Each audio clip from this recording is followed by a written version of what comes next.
954 KPFM Balikpapan, informasi hiburan dan solusi. Selamat sore pendengar KP dimanapun Anda berada. Langsung dari Penajam Pasir Utara, dan Anda masih mendengarkan program Jurnal Nusantara di jam 2 siang ini.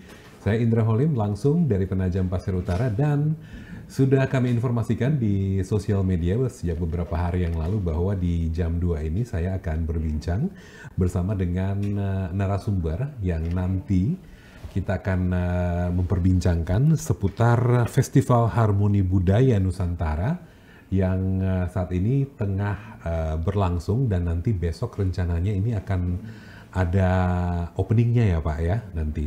Oke, dan bersama dengan saya di Penajam Pasir Utara saat ini ada Bapak Christian. Pak Christian, kalau biasanya ke studio, kali ini saya jalan-jalan ke kantornya Pak Christian nih kayaknya. Pak Christian ini adalah Kepala Bidang Kebudayaan Dinas Kebudayaan dan Pariwisata Kabupaten Penajam Pasir Utara. Dan kita akan memperbincangkan seputar Harmoni Budaya Nusantara. Pak Kris, apa kabar Pak Kris? Baik. Alhamdulillah baik sampai sekarang. Sehat ya Pak ya? Iya, sehat. Semangat dengan event ini ya Pak ya, Festival Harmoni Budaya. Iya, nanti, sebagai tuan rumah mungkin memberi hal yang terbaik lah sebagai fasilitator kepentingan kementerian. Oke. Di daerah. Pak, sebagai awal di perbincangan ini bisa dijelaskan dulu Pak, ini kan sebenarnya Festival Harmoni Budaya Nusantara ini, Pak Kris waktu ngobrol sama saya di studio waktu beberapa bulan yang lalu sempat intro event ini Pak. Pak, bisa dijelaskan dulu Pak, kita review kembali Festival Harmoni Budaya Nusantara 2024 ini Pak. Seperti apa eventnya Pak? Festival Harmoni Budaya Nusantara 2024 adalah tahun kedua, yang sebelumnya berselenggara di 2023 di OIKN. Sebelum IKN masih belum secara resmi de facto ditetapkan sebagai ibu kota negara baru. Nah, Festival Harmoni Budaya Nusantara berbasis hanya sekitar OIKN dan Provinsi Kaltim sebagai nanti pusat dari ibu kota kita. Dimana di sini sifatnya ingin merajut atau merajut dari semua festival yang ada di Provinsi Kaltim, khususnya festival kebudayaan. Di sini memberi ketahanan kebudayaan, kesadaran untuk meningkatkan kemawasan diri terhadap apa yang disebut dengan hasanah budaya sendiri, kearifan lokal. Kearifan lokal. Ya. Oke. Dimana kita tidak ingin Kaltim dengan budayanya begitu beragam bernasib yang sama seperti Betawi dengan Jakartanya, atau IKN akan menjadi Betawi kedua, bahwa budaya hanya pada simbolik-simbolik tanpa ada kebudayaan itu betul-betul mengejawantah di masyarakat sebagai ketahanan kebudayaan. Nah, Festival Harmoni Budaya Nusantara tahun 2024 ini lagi awal di launching atau diminta pendapat, memang ada hampir semua provinsi mau mengikuti, namun nampaknya yang betul-betul mengkonfirmasi hadir hanya 5 provinsi. Selebihnya dari 18 kementerian dan lembaga serta Provinsi Kaltim beserta 10 kabupaten kotanya. Yang untuk pesertanya yang berlangsung tanggal 5 sampai 7 September 2024. 5 sampai 7. Oke, jadi ini masih ada beberapa hari ke depan ya? Iya. Masih ada beberapa hari ke depan. Pak, apa sih yang ditawarkan di Festival Harmoni Budaya Nusantara ini Pak? Sebenarnya pokoknya tiap kementerian KL dia punya program prioritas atau kampanye mereka tersendiri terhadap pembangunan revolusi mental.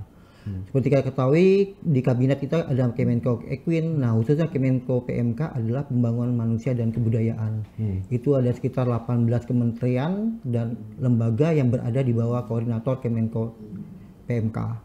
Jadi tiap-tiap tuh seperti contohnya DLH dia punya dengan bank sampah dan sadar lingkungan, Kemenpora terhadap revitalisasi olahraga tradisional. Masing-masing punya tematik tiap kementerian dan lembaga. Sesuatu program yang ditonjolkan Pak. Iya, dirajut dengan festival kebudayaan dari Provinsi Kaltim sebagai bakal ibu kota negara. Oke.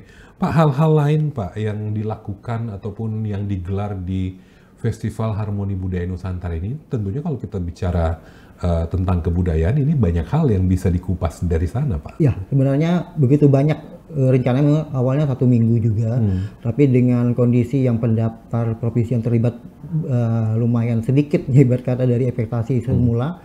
Jadi kita hanya berkisar pada pentas seni budaya, permainan tradisional, dan juga pemutaran bioskop keliling. Yang lainnya merupakan promosi kegiatan prioritas dari kementerian selebihnya. seperti Bank Indonesia dengan bagaimana mengenal uang palsu dan segala halnya, bank sampah oleh Kementerian Lingkungan Hidup, dan wacana tentang revolusi mental terhadap Gen Z, kepedulian mereka untuk mengubah revolusi mental terhadap kepedulian lingkungan. Oke, oke, Pak. Ini kan diikuti beberapa provinsi ya, Pak ya. Target sebenarnya, Pak ya, di event Festival Harmoni Budaya Nusantara tahun ini, Pak. Target sebenarnya, Pak, ada berapa provinsi, Pak? Sebenarnya waktu itu pengidentifikasian awal saat Zoom meeting di awal-awal di bulan April itu dideteksi mereka semua ada sekitar 20-an provinsi. 20-an provinsi. Rupanya majemuk atau bukan majemuk, jamaah masalahnya berada di anggaran. Mereka kemarin ini untuk minat ada, tetapi saat anggaran perubahan ternyata tidak teranggarkan di masing-masing keprovinsian mereka. Jadi yang berminat hanya di 4 provinsi, yaitu NTB, Kepulauan Riau, Lampung, dan juga DKI Jakarta. Tapi ujung-ujungnya DKI mundur. Lampung, DKI Jakarta. Iya, tapi di 5 September ini tiba-tiba DKI Jakarta mundur. Oh, oke. Hari ini berarti Jakarta mundur ya? Jakarta mundur. Oke. Berarti yang diikuti tinggal 3 nih. 3 aja ya, NTB, Lampung, NTT, dan Kepulauan Riau. Oke. Nah ini Pak, dari beberapa provinsi ini yang hadir saat ini, bisa diceritakan dulu Pak, apa saja yang mereka tampilkan? Ya, mereka mungkin dengan tampilan seni budaya yang akan dialokasikan pada hari penutupan. Di malam penutupan mereka tampil untuk sebagai sajian penutupan seni budaya. Selebihnya yaitu mengikuti program-program kementerian. Seperti kita ketahui, untuk diketahui, tanggal 6 pembukaan ini didahului tanggal 5 itu ada seminar-seminar yang dilakukan oleh kementerian, baik seminar atau workshop yang bertempat di Aula Pemkab lantai 1 dan 3, dan juga beberapa hotel. Di PPU ini mungkin ada 5 hotel, satu hotelnya di Balikpapan untuk Kemenpora bertempat di Hotel Balikpapan. Oh, ada yang di Balikpapan juga Pak ya? Oke, berarti ini sudah diawali ya sebelum diawali dengan seminar dan workshop ya, Pak, ya? Sebelum pembukaan. Oke, seminarnya ini Pak bisa diceritakan detail-detailnya Pak? Membicarakan apa saja? Sepintas yang saya ingat kemarin Kemenparekraf dia dengan pelatihan atau workshop voice over, MC dan penyuli suara. Ini entah pelatihannya di mana, kalau salah di Hotel Ika.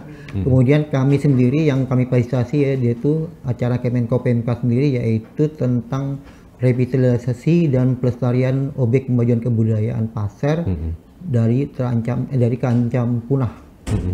Baru tadi selesai per jam 12 tadi.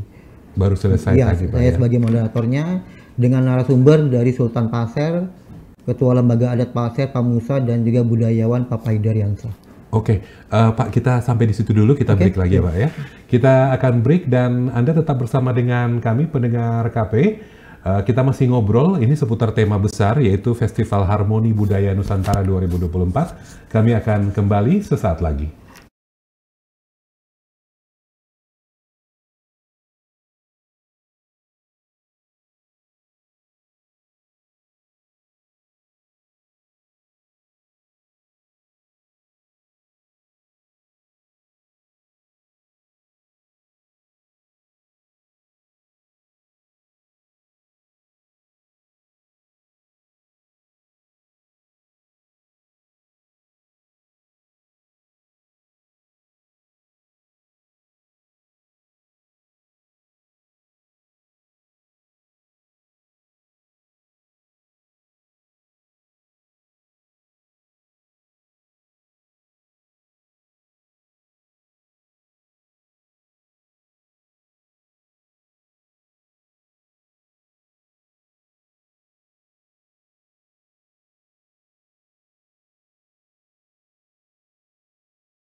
954 KPFM Balikpapan, informasi hiburan dan solusi. Pendengar KP, Anda masih mendengarkan program Jurnal Nusantara dan kita live langsung dari Penajam Pasir Utara, dan saya Indra Holim masih terus berbincang dengan Pak Christian di sini, dan kita masih ngobrol seputar tema besar kita, yaitu Festival Harmoni Budaya Nusantara. Tadi sudah diintro sama Pak Chris. Ini festivalnya seperti apa dan kemudian melibatkan siapa saja, Pak? Saya ingin tahu juga nih Pak, dan juga pendengar KP saat ini ingin tahu kesiapan ataupun persiapan yang dilakukan oleh Pak Christian dan juga dengan tim yang ada di sini. Itu sudah sejauh mana Pak, sebelum nanti besok ini akan ada pembukaan, kemudian hari ini sudah ada workshop ataupun seminar-seminar yang dilakukan Pak Chris? Ya, untuk segala persiapan sudah finalisasi. Di hari ini terakhir kami akan melakukan gladi resik untuk pembukaan. Yang karena melibatkan beberapa talent dari kabupaten lain, jadi sambil menunggu ini yang kedatangan seperti tarian pembuka itu dari Kabupaten Pasir, yaitu tarian Rembara. Jadi menunggu kedatangan para penarinya, akan dilaksanakan segera pada jam 2 ini hingga sore. Untuk kegiatan malam ini memang untuk hari pertama tidak ada, tapi nanti di hari kedua itu kegiatan itu dari pembukaan Jumat ya, sampai malam pun ada. Itu diisi oleh talent seni budaya dari Provinsi Kaltim khususnya, di mana Provinsi Kaltim akan memberikan tampilan bahwa wajah Provinsi Kaltim itu kebudayaannya bisa dilihat secara terkategorikan 3 pilar kebudayaan tadi. Maka tampilan seni budaya akan nampak pilar kebudayaan Kesultanan atau Keraton yang akan diwakili oleh Kukar, Tanah Pasir, dan Berau sebagai yang memiliki keraton atau kesultanan. Kemudian kebudayaan pedalaman yang mungkin dimiliki oleh di luar Kota Balikpapan dan Kota Bontang yang memiliki unsur kebudayaan pedalaman. Bontang berarti punya tugas juga Pak ya? Ya, Bontang bersama PPU memiliki unsur kebudayaan pesisir atau Melayu kita sebut. Tapi khusus Kabupaten PPU, seperti kita tahu keunikan dari atau kekhasan dari kebudayaan Pasir yang tidak dimiliki suku lain, bahwa suku Pasir memiliki 3 unsur kebudayaan tadi. Bahwa keraton punya orang Pasir, juga ada Pasir pedalaman, ada Pasir pesisir. Sementara kalau seperti suku Kutai hanya khusus keraton dan pesisir. Dayak hanya khusus pedalaman gitu. Tapi Pasir sendiri secara tematik PPU akan menampilkan bahwa inilah kami keunikan Pasir dengan 3 unsur pilar kebudayaan. Dengan unsur 3 pilar kebudayaan. Ini nanti kalau pas eventnya besok ya akan segera dimulai. Hari ini juga sudah mulai ada pre-eventnya Pak. Itu bagaimana trik ataupun caranya dari Pak Christian dan juga dengan tim yang ada di sini untuk menggait pengunjung gitu Pak, yang akan datang ke sini nantinya Pak? Sebenarnya bahkan mungkin kami akan lebih mengkhawatirkan terhadap membludaknya pengunjung. Karena untuk ya, seperti biasanya tiap malam minggu pun kami sudah ada acara, yaitu pentas seni dan UMKM. Dari pengalaman kami juga untuk acara sekelas kemampuan tampilan sekelas itu pun begitu banyaknya pengunjung dari masyarakat PPU, apalagi ini event nasional, mungkin akan menarik minat mereka untuk melihat atau menyaksikan. Yang malah dikhawatirkan di sini bagaimana pengamanan sekitar tenda VIP atau protokolernya selepas seorang menteri pergi, baru memungkinkan para pengunjung bisa menyeruak ke depan panggung. Pak, koordinasinya sudah sejauh mana Pak? Ini menteri yang mau datang, ya, Sandiaga Uno kah atau siapa? Semua gitu? Kemendiba itu memang terlibat seharusnya, tapi yang sudah terkonfirmasi adalah Kemendikbudristek, Kemenparekraf sama Kemenpora. Selebihnya seperti Kemenak atau DLH ataupun kementerian lainnya tidak dapat berhadir. Jadi yang fix ini ada 3 menteri. 3 menteri dan 4 dan Kementeri dari Kemenko PMK yang akan membukanya.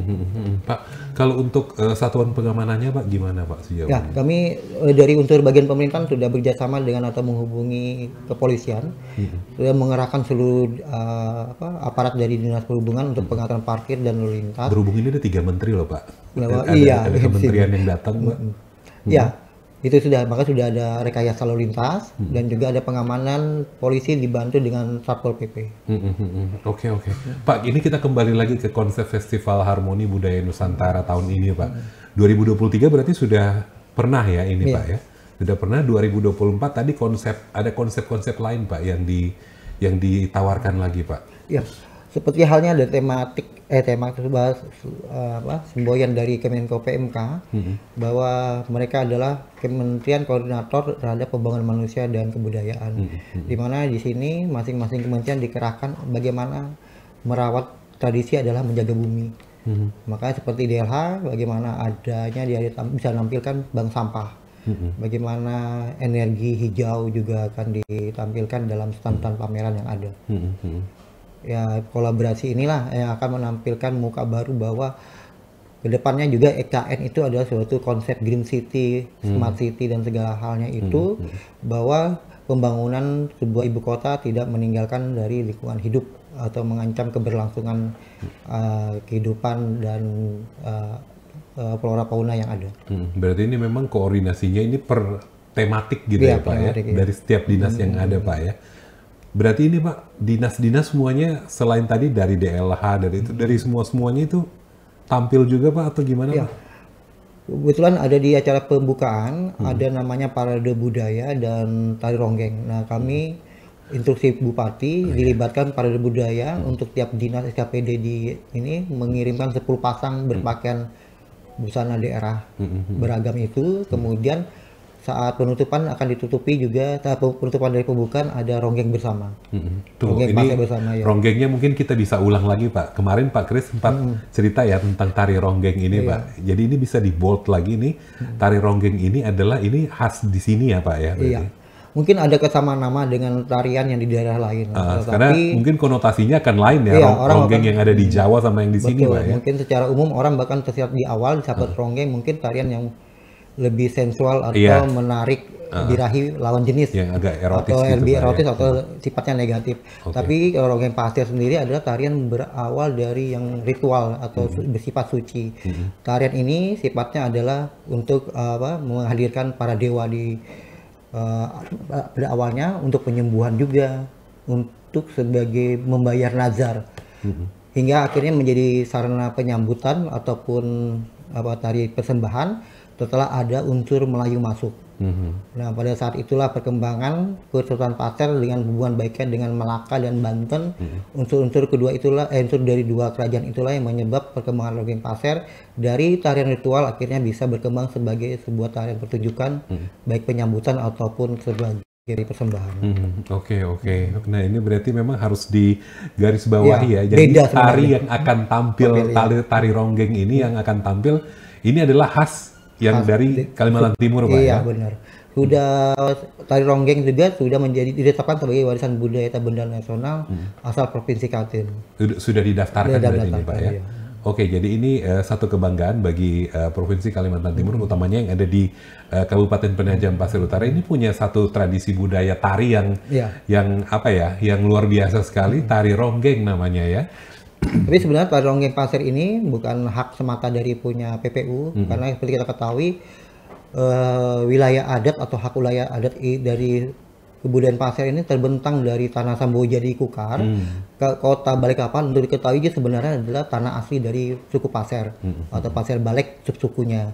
Sementara 8 sub-suku lainnya yang tersebar di Kabupaten PPU di Grogot seperti Adang, Pematang, Pemuken.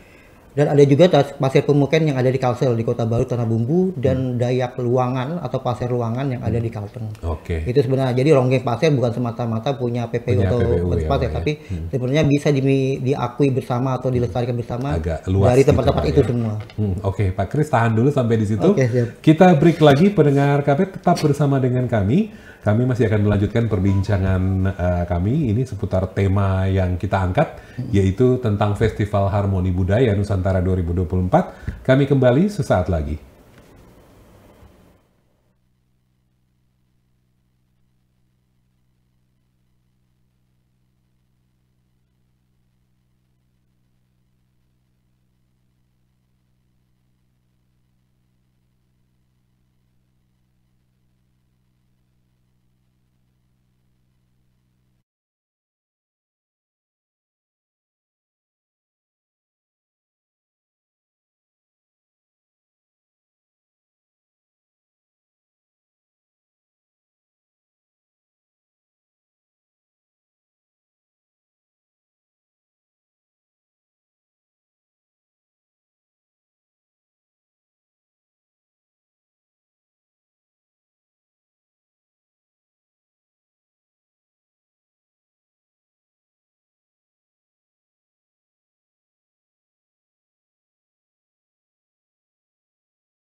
954 KPFM Balikpapan, informasi hiburan dan solusi. Terima kasih pendengar KP yang masih mendengarkan live talk show bersama dengan Pak Christian selaku Kepala Bidang Kebudayaan Dinas Kebudayaan dan Pariwisata Kabupaten Penajam Pasir Utara. Dan kita masih berbincang seputar Festival Harmoni Budaya Nusantara 2024. Dan tadi ini sebelum break ya, ini menarik dari Pak Kris tadi sedikit mempresentasikan bahwa Kaltim ini punya satu budaya, yaitu tari ronggeng, Pak. Ada hal lain lagi, Pak, yang bisa kita tonjolkan di dalam Festival Harmoni Budaya Nusantara ini, Pak, selain satu tarian ronggeng ini, Pak? Ya, kita juga punya kesamaan kalau di antara rumpun pesisir dari Provinsi Kaltim ini, suku-sukunya baik Kutai maupun sama Bajau itu mempunyai jenis tarian hampir mirip, yaitu Jepen. Jepen kalau di suku Pasir adalah merupakan bagian dari ronggeng itu sendiri, bukan sebagai tarian tersendiri. Jepen adalah ragam pola lantai. Sementara kalau tarian Melayu lainnya, kayak Jepen bagi Kutai adalah tarian tersendiri sebagai tarian pergaulan dan juga tari sambutan. Nah, itu untuk membersamai kebersamaan kita yang sama, yang pertama Jepen tadi sebagai tarian juga sama Bajau memilikinya. Kemudian ada juga untuk kebudayaan pedalamannya, kita sama-sama punya namanya hudok. Kalau di Pasir ada namanya yang menggunakan topeng tari wok gitu mungkin. Itu hal-hal yang mungkin mirip di antara suku-suku yang ada Provinsi Kaltim, walaupun beda juga, tidak terlampau mirip. Ada juga pesisir mempunyai gambus dengan berbagai macam penteng. Baik Kutai, Pasir mempunyai penteng sendiri atau petikannya sendiri, tapi mempunyai alat musik yang sama, yaitu gambus. Untuk pengiring tari-tari Melayunya. Berarti ini Pak akan tampil nanti ini semuanya, Pak? Ya, beberapa akan tampil karena partisipasi kabupaten kota lain turut hadir.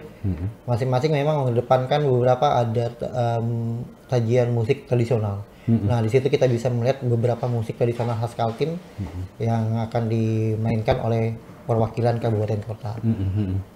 Di kami juga ada kan PPU tampil, tapi kami akan mengkreasikan dengan musik modern dengan tampilan musik tradisional. Oke. Pak, tadi sempat di intro juga ini sementara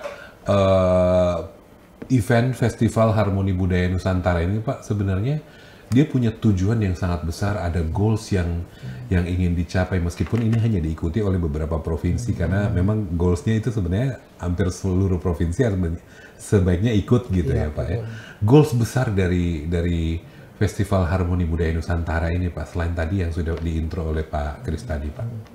Ya, bahwa seperti yang dikatakan oleh Presiden kita mulai sekarang mulai kesadaran terhadap bahwa kita juga sebagai negara adidaya. Bahwa kalau Amerika sebagai superpower dalam bidang pertahanan militer, kita adalah negara adidaya di bidang kebudayaan. Begitu rumpah ruahnya kebudayaan yang kita miliki dengan jumlah suku terbesar kedua setelah Papua Nugini. Kita juga memiliki jumlah bahasa yang jumlahnya banyak juga dengan subsuku yang bisa dikatakan memiliki dialek bahasa juga berbeda dengan rumpun yang sama, sehingga sangat dipastikan kita memiliki kekayaan budaya yang sangat luar biasa dan kita bisa mengklaim diri kita sebagai negara adidaya kebudayaan. Disitulah Festival Harmoni menyatukan atau wujud dari eksistensi aktualisasi kebudayaan bahwa kita lah negara adidaya kebudayaan itu. Oke. Pak, ada tentunya ada hal-hal lain lagi yang perlu tersampaikan di Festival Harmoni Budaya Nusantara ini, Pak. Mungkin tadi ada yang sempat terlewatkan, Pak, yang mungkin himbauan kepada masyarakat mungkin yang saat ini yang masih ingin tahu tentang Festival Harmoni Budaya Nusantara ini, Pak. Ya, tadi tiap tahun dari penyelenggaraan Festival Harmoni memang ada tematiknya ya. Seperti tahun ini adalah merawat tradisi, adalah merawat bumi. Ya, jadi mengajak masyarakat dengan partisipan seluruh rakyat Indonesia bahwa kita menjaga kelestarian tradisi adalah juga dari kewajiban kita dalam merawat bumi ini sendiri. Untuk keberlangsungannya baik secara ekosistem, lingkungan hidupnya juga dengan tradisi, dengan kearifan lokalnya sebagai warisan kita kepada anak cucu ke depannya. Iya, Pak. Ini kalau kita berbicara soal budaya, utamanya yang ada di sini, Pak, kita ingin tahu juga, Pak, dalam rangka Festival Harmoni Budaya Nusantara kita tentunya ingin melestarikan budaya yang ada di sini. Menurut Pak Christian, sesuai data yang ada, adakah tradisi ataupun budaya ataupun cagar budaya yang sudah mulai tergerus oleh zaman yang ada di Kabupaten Penajam Pasir Utara ini, Pak? Iya, tadi kebetulan juga seminar ini di hari pertama kita awali dengan revitalisasi kelestarian kebudayaan dari keterancaman punah. Memang apa yang menjadi nasib pada suku Betawi juga menjadi concern bagi kita. Terlebih kami telah terinformasikan oleh kantor bahasa Kemendikbudristek Regional Kaltim Utara bahwa bahasa dialek suku Pasir, yaitu suku Pasir Balek yang merupakan suku asli dari IKN dan Tanah Semboja serta suku asli dari Kota Balikpapan, yaitu Pasir Balek ini, bahasanya sudah digolongkan sebagai bukan terancam lagi, tapi sebagai punah karena kurang dari 50.000 penutur. Walaupun jumlah suku Pasir Balek bisa diidentifikasikan dengan populasi masih di bawah 1 juta, tapi yang bisa menuturkan bahasa di bawah 50.000. Dalam kategori akademis kebahasaan atau literatur bisa dikatakan sebagai bahasa punah. Nah, itulah kekhawatiran-kekhawatiran seperti inilah yang jangan sampai tergerus ke depannya akan melibatkan objek pembelajaran kebudayaan lainnya. Ya, kalau objek pembelajaran kebudayaan ada 10 objek pembelajaran kebudayaan, ada itu salah satunya adalah bahasa. Jangan sampai hal ini juga objek pembelajaran kebudayaan dalam unsur kebudayaan pasir akan ikut juga beberapa tiap bagian ikut seperti bernasib yang sama dalam yang dialami oleh bahasa, yaitu bahasa dialek, bahasa Balek udah digolongkan punah. Berarti ini satu warning dan juga satu PR besar ya Pak? Sebenarnya. Tapi bukan berarti itu masih bisa, walaupun dikatakan punah masih bisa kita selamatkan karena kita tahu dan kita masih ada sumber daya manusia, masih ada orang yang mengerti bahasa itu, seharusnya ini bisa sarana revitalisasi bagi kita. Kita belum telat maksudnya itu. Makanya ini membangun kesadaran kita untuk berkebudayaan lagi. Oke, baik. Pendengar KP, Pak Kris, kita break dulu. Oke, kita break lagi untuk masuk di sesi yang terakhir. Anda masih bisa berinteraksi bersama dengan kami dan kami masih akan kembali di program Jurnal Nusantara dan live langsung dari Penajam Pasir Utara. Dan ini masih ngobrol tentang Festival Harmoni Budaya Nusantara 2024. Kami kembali sesaat lagi.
954 KPFM Balikpapan, informasi hiburan dan solusi. Pendengar KP, kita masih live langsung dari Kabupaten Penajam Pasir Utara dan masih ngobrol bersama dengan Bapak Christian. Pak Christian adalah Kepala Bidang Kebudayaan Dinas Kebudayaan dan Pariwisata Kabupaten Penajam Pasir Utara, dan kita masih ngobrol berbincang bersama dengan tema besar hari ini, yaitu Festival Harmoni Budaya Nusantara 2024. Pak Kris, kita lanjut lagi Pak Kris. Tadi sempat disinggung ada beberapa budaya yang ditakutkan ya, dikhawatirkan ini akan tergerus oleh zaman dan akan punah, Pak. Ini sudah melakukan hal-hal apa saja Pak yang untuk menjaga supaya budaya-budaya ini tidak sampai punah, Pak? Ya, tahap awal adalah pendataan dan pendaftaran objek-objek pemajuan kebudayaan itu. Dan juga kita perlu yaitu upaya untuk pelestarian dokumentasi, karena budaya harus ditangkap dengan cara dokumentasi, baik video video visual dan juga penulisan. Disinilah kita mendorong dukungan literasi dari masyarakat ataupun penulis ataupun para sarjana untuk bisa menuangkan dalam karya budaya. Karena perlu diketahui juga, untuk pengusulan warisan budaya tak benda tingkat nasional harus diperkuat dengan tulisan karya budaya itu sendiri, yang memperkuat bahwa ini adalah hasil karya budaya yang dimiliki oleh suatu komunal adat yang dimiliki secara turun-temurun minimal 50 tahun. Nah, itulah dari pertama pendataan, baru dukungan dokumentasi dan literasi penulisan sejarah, dan mungkin penyelamatan dan revitalisasi. Untuk upaya penyelamatan revitalisasi ini lebih banyak kita mungkin bergerak di bidang cagar budaya. Ada beberapa objek cagar budaya yang perlu revitalisasi penyelamatan seperti makam-makam dan juga benda-benda cagar budaya yang mungkin terancam rusak seperti manuskrip dan juga peninggalan keramik dan alat senjata peninggalan perang. Nah, beberapa ini perlu konsen kita, diantaranya selain penetapan sebagai cagar budaya, juga kita perlu membangun wadah tempat untuk pamer atau menyimpan atau penyelamatan, yaitu yang disebut dengan museum. Mungkin sangat diperlukan ke depannya bahwa perlu dipikirkan ke arahnya perencanaan untuk pembangunan museum yang bisa menyimpan benda-benda cagar budaya yang kita miliki selama ini. Sudah ada rencana Pak atau sudah mulai dibangun? Dalam pembahasan, nanti ke depannya mungkin diawali dulu dengan roadmap atau peta jalan terhadap kebudayaan, kemudian pemutahiran pokok-pokok kemajuan, pokok-pokok dokumen kemajuan budaya. Kemudian selanjutnya kita perlu payung hukum, dasar legalitas, yaitu perda-perda yang berkaitan untuk memberi landasan hukum terhadap pekerjaan pelestarian kebudayaan.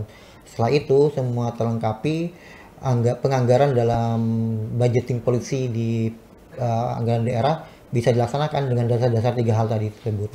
Disitulah kita bisa bergerak, karena mau tidak mau ukuran kinerja pemerintah daerah atau PNS pada umumnya didasarkan pada anggaran dan pada program kegiatan. Walaupun bisa tidak pungkiri juga, program kegiatan tidak mesti yang ada namanya anggaran, tapi ada juga yang sifatnya juga bisa bergerak tanpa non-budgeting. Tapi mau bagaimanapun, bukan semata-mata karena itu kita perlu uang, tapi semata-mata semuanya butuh uang juga. Dimulai dengan itu. Ya, karena ada seniman budayawan, maestro, itu ada perlu penghargaan profesionalitas. Kita tidak bisa menyepelekan bahwa mereka bisa hidup secara untuk nuraninya mereka juga, penghidupan yang layak juga kita perlu kita perhatikan. Hal-hal itulah salah satu yang paling fundamental untuk pembiayaan dari anggaran kebudayaan. Seperti seorang seniman tari, kalau kita hanya seperti itu aja, untung mungkin bisa kita sepelekan dengan nilai mereka. Padahal untuk jadi proses tari itu ada yang begitu biaya besar, diantaranya itu biaya latihan, kostum, make up, maupun upaya kreasi di situ sebagai yang bisa dihargai sebagai jasa profesionalitas para penari. Itulah mungkin keberlangsungan para penari dan pelaku budaya lainnya yang bisa menaruh harapan hidupnya mereka dalam unsur kebudayaan. Apabila mereka bisa aman atau merasa nyaman, profesionalitasnya mereka dapat hidup dari kebudayaan, mungkin juga salah satu landasan bahwa kebudayaan itu bisa lestari. Apabila kita bisa menghargai atau memanusiakan manusia dari kebudayaan itu sendiri. Ini adalah salah satu faktor penopang ya Pak, SDM ini ya Pak ya. Oke, Pak, ini sebelum kita masuk di closing Pak, bisa direview sedikit Pak tentang Festival Harmoni Budaya Nusantara 2024 ini Pak? Iya, Festival Harmoni Budaya Nusantara seperti kita tahu di tahun 2024 ini adalah seperti yang saya sampaikan tadi adalah tahun kedua setelah sebelumnya pelaksanaannya di 2003 di Ibu Kota Nusantara sebelum secara secara de facto ditetapkan sebagai ibu kota negara. Memang lokasinya bertempat di Provinsi Kalimantan Timur sehingga melibatkan secara khusus yaitu kabupaten kota yang ada Provinsi Kalimantan Timur sebagai prioritas. Tapi dari tahun kedua dan tahun berikutnya yang nanti katanya rencananya tahun ketiga itu diadakan di Kota Balikpapan, diharapkan partisipasi seluruh provinsi di Indonesia bahwa inilah puncak dari seluruh festival kebudayaan yang ada di Nusantara yang dimiliki oleh masing kabupaten kota dan provinsi. Festival Harmoni Budaya Nusantara adalah sebagai puncak dari seluruh festival setelah Pekan Kebudayaan Nasional PKN yang di Jakarta. Nah, jadi harapan besar kita bahwa Festival Harmoni Budaya Nusantara adalah bukti secara konkret dari slogan bahwa kita sebagai negara yang adidaya secara kebudayaan. Harapannya apa yang menjadi inisiatif atau menjadi promosi dari kebudayaan yang digawang oleh Kemenko PMK ini bisa berlangsung dan bisa memberi manfaat secara langsung kepada masyarakat, khususnya masyarakat kebudayaan. Oke. Khususnya ini masyarakat kebudayaan Pak ya. Pak, untuk yang terakhir Pak, ada yang ingin Anda sampaikan kepada pihak pemerintah, kepada masyarakat, bahkan untuk pendengar KP yang saat ini mendengarkan siaran ini Pak? Ya, kebudayaan bahwa pembangunan di Indonesia itu bukan semata-mata pembangunan fisik. Kita perlu perhatikan non fisik. Kekhawatiran kita terhadap etika anak remaja gender ini pun sebenarnya tidak lepas dari namanya kebudayaan.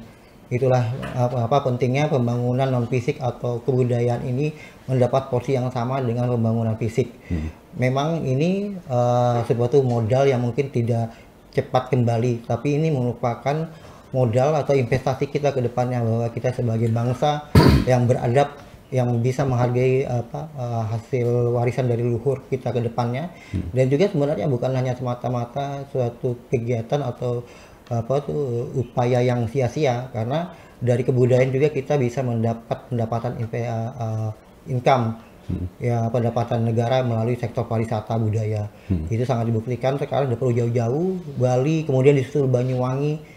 Dengan hanya modal budaya mereka bisa menjadi daerah yang berpendapatan tinggi ketimbang daerah Kaltim yang katanya punya sumber daya mineral yang mungkin ke depannya mungkin itu sumber daya yang bakal habis gitu loh.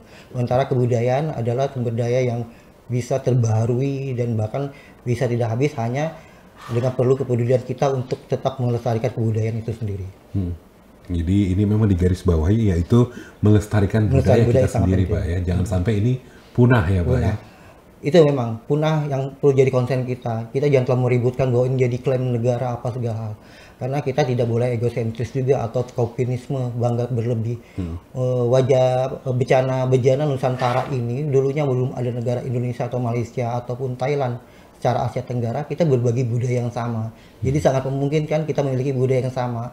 Klaim itu terjadi hanya karena kita sebelumnya acuh. Kemudian saat orang diklaim baru kita peduli dan kita ribut gitu, apalagi kita tahu netizen Indonesia terlalu berlebih pada satu hal aja yang telah jadi viral. Tapi selama ini mereka tidak peduli. Apakah selama ini mereka juga ikut makan kerupuk itu dengan pengolahannya? Tapi setelah diakui itu sebagai keropok, diakui sebagai Malaysia baru jadi ribut. Nah, seperti halnya juga di objek kemajuan kebudayaan lainnya sebelum saat reok diakui, diklaim, batik diklaim, baru kita bakal ribut. Saatnya kita seharusnya fokus saja bagaimana upaya melestarikan sehingga bangsa luar bisa melihat sudah secara nyata bahwa ini memang mereka sendiri mengakui itu secara nyata di tahap visual bahwa itu adalah milik bangsa Indonesia. Milik bangsa. Jadi tidak tahu merasa kehilangan saat klaim itu ada gitu. Oke, baik Pak Kris, terima kasih banyak sudah menginspirasi kita dengan Festival Harmoni Budaya Nusantara 2024 Pak. Iya. Sukses untuk eventnya Pak.